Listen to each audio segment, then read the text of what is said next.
Our first stop on the Florida Historic Golf Trail takes us through Miami to the legendary Miami Springs Golf Course. The course is located about a 5-iron from the Miami International Airport, but you would never know it on this early morning. A lush green backdrop to a symphony of tropical South Florida birds and wildlife.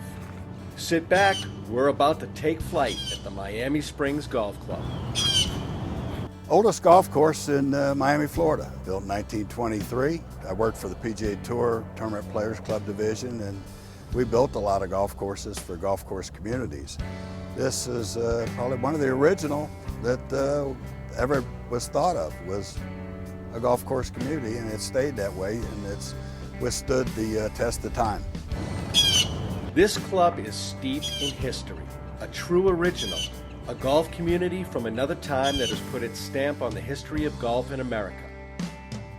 Every course has its catalyst, and at Miami Springs it was aviation pioneer Glenn Curtis, whose unique Southwest-style mansion sits just off the 5th tee box.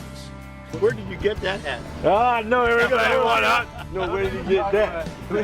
In his wildest imagination, he couldn't have predicted the historic journey of this course and its continued importance among the community and members of Miami Springs. This golf course was built by a group of players, had nowhere to go, and they were called the Miami Coconuts. And they pitched in, and they came up with $44,000. They had to borrow a bunch of other money from Mr. Glenn Curtis, and he found the tract of land. And it started off with 9 holes by Tub Martin, and then it was spread into 18 holes, and it was originally called the Hialeah Golf Club. And later it became the Miami Springs Golf Club. People came here to Miami Springs because it was friendly and it felt like home. This was a place you could truly call your home. And when people came, they were treated like it was home.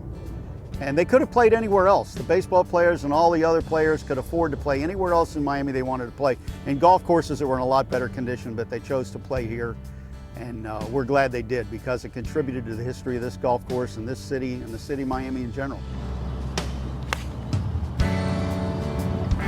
10 used to be number 1 back in the day, and we had a professional who worked as a starter here when he got to be in his 80s, named Tommy Sullivan. And Tommy played with Arnold Palmer in his first professional tournament in 1954. Arnie didn't make the cut, and that was the first tee. So that's where Arnold hit his first professional tee shot. And rumor has it that he was broke trying to get back to Pennsylvania, and everybody had to chip in. But you saw what he became. That's right, the king. The king of golf. Yeah, baby. On this day, we hit the course with 2 of its members and ambassadors, local teaching pros Jeff Vance and Eugene Clapp. This is part of the hole that people use as their green space in Miami Springs. You can see the jogging path goes around the golf course on the right-hand side, and there are joggers out here all hours, night and day, people walking their dogs, kids on bicycles. This really gets used, and the people in the Springs love their green space. Time, man. Look like you're hitting it pretty well, man. Holding on, but that's all right. I never thought that I would get back involved in golf, and I never thought that I would be as involved trying to make it my life's work, trying to get some of these minority kids more involved with it. But I'm glad I got back in. Member Eugene Clapp heads up Renegades of Golf, which essentially opens the door to golf for a new generation of local golfers, and also serves as a local historian of another chapter in the Miami Springs history. Now, Springs was the first course to even allow any African American golfers to play on Mondays or anything else. So they were progressive in that respect. However, to open it up every day, it was a sign of the times it wasn't going to happen. What really catapulted it to be open every day was 1953, when they moved what was known as the North-South tournament from Jacksonville, Florida to Miami Springs and became the permanent home. The Miami Open gave this city a look at some of the great champions of the day in Sam Snead, Gene Sarazen, and Byron Nelson. But the move of the North-South tournament here in 1953 altered the landscape of golf in Florida forever. The locals could now see African-American golfers like the great Ted Rhodes and Charlie Sifford. What an impact that makes on your life, just knowing that you walked on the first golf course. You're a part of the first golf course that allowed African Americans to play.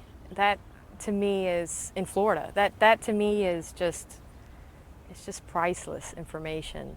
And you look around and you see all of the different players that are children of that time, and that is incredible, incredible.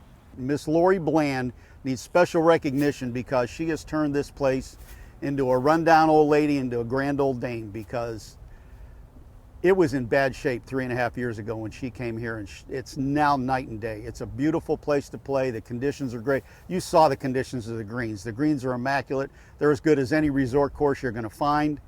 And like I said, it continues to get better every day. Lori Bland is the superintendent here at Miami Springs and is a groundbreaker in her own right. There you go. Since coming over from Doral, Lori has brought a change in the landscape and restored the course to its pristine past and then some. She leads a great service team at the club that rivals any private course in the area, with exceptionally designed and well-maintained greens. They have elephants buried in them. They're special greens. Each of them are unique to the hole, varying in size, but even more so in the complexity of maintaining them. So it's a nice challenge every day to come in and know that each green is different and they just behave. So just like having 20 different children, having to manage all of them. The number 5 hole is a par 5, and to me, any par 5 is a scored hole. I'm going for it in 2. And, you know, this game demands the longest ball flight. So if you can hit it further than your opponent, you have an advantage, provided you're hitting it in play. Good advice at any level, but when you hit the ball like Big Gene, you better keep it in play. On the greener pastures. Number 12 was probably the longest par 3 in South Florida for a long time. There's one at Doral that might be a little bit longer, but at 248 from the regular blue tees and 265 from the tips, that's a pretty long par 3.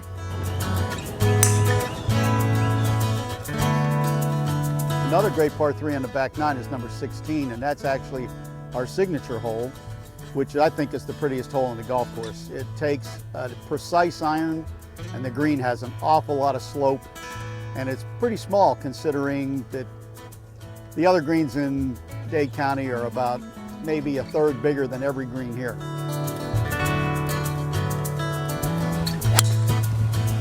So as the round nears the end at Miami Springs, we are reminded what it's all about here.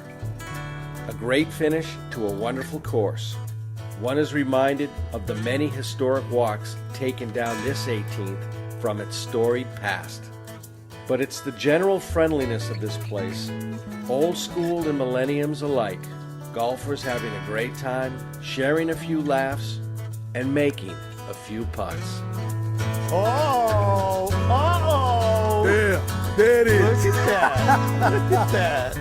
We'll take that all day. Good job, Gino. That's the way we do it at the spring. Everybody comes here, everybody gets along, everybody has a good time, and a lot of friendships are made here. Nothing better than that. And that's what this golf course is all about, is friendship and a nice, fun place to play. We try to make the staff as courteous as we can, the rates as reasonable as we can. It's a true municipal golf course. This is not a resort golf course. This is a municipal golf course, and we think it's one of the best in the state. The Miami Springs Golf Course, our first stop on the Florida Historic Golf Trail, this time on Golfing the World.